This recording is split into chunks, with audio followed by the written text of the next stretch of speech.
إخواني، رجل صلى ركعتين في 10 رمضان. Ndugu zangu, mtu ameswali raka mbili katika 10 la Ramadhani, وآخر صلى ركعتين في 10 ذي الحجة، na mwingine ameswali raka mbili katika 10 la Dhulhijja.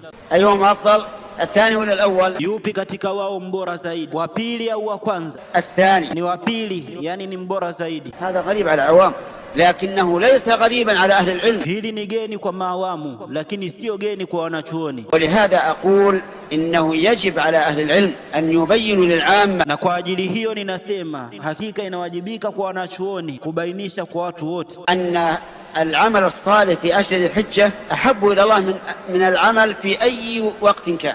kwamba matendo mema katika mwezi wa Dhulhijja yanapendwa zaidi kwa Allah kuliko matendo yote yatakayofanywa katika mwezi wote utakaokuwa.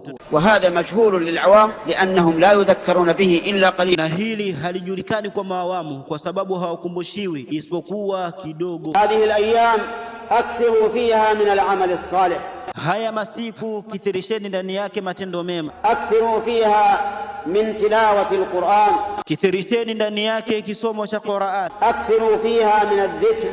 Kithirisheni ndani yake kufanya dhikri. أكثروا فيها من الصدقة. Kithirisheni ndani yake katika sadaqa. صوموا أيامها. Fungeni masiku yake. فإنه ما من أيام العمل الصالح فيهن أحب إلى الله من هذه الأيام العشر. Kwa sababu hakuna masiku yoyote yale ndani yake matendo mema ni bora zaidi na yanapendwa zaidi kwa Allah kuliko haya masiku. Hii ni sauti ya Sheikh al-Allama Imam Ibn Uthaymeen rahimahullahu ta'ala.